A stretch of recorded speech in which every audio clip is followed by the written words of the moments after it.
புரட்சி தலைவியின் 77வது பிறந்த நாளை ஒட்டி திருவண்ணாமலை மாவட்டத்தின் பல்வேறு பகுதிகளில் அதிமுக சார்பில் மாபெரும் அன்னதானம் வழங்கப்பட்டது.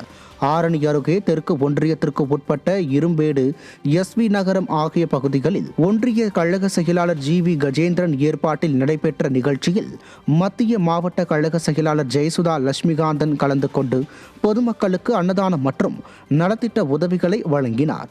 இந்த நிகழ்ச்சியில் மாவட்ட, ஒன்றிய, பேரூர் கழக நிர்வாகிகள் பலர் கலந்து கொண்டனர். திருவண்ணாமலை கிழக்கு மாவட்டம் துறிஞ்சாபுரம் ஒன்றியத்திற்கு உட்பட்ட பகுதிகளில் புரட்சி தலைவியின் 77வது பிறந்த நாளை ஒட்டி பொதுமக்களுக்கு நலத்திட்ட உதவிகள் வழங்கப்பட்டது. ஒன்றிய செயலாளர் ஜெயபிரகாஷ் தலைமையில் நடைபெற்ற இந்நிகழ்ச்சியில் முன்னாள் அமைச்சரும் திருவண்ணாமலை கிழக்கு மாவட்ட கழக செயலாளருமான எஸ். ராமச்சந்திரன் கலந்து கொண்டு அம்மாவின் திருவுருவ படத்திற்கு மரியாதை செலுத்தி தூய்மை பணியாளர்கள் மற்றும் பொதுமக்களுக்கு நலத்திட்ட உதவிகள் வழங்கி உற்சாகமாக கொண்டாடினார்.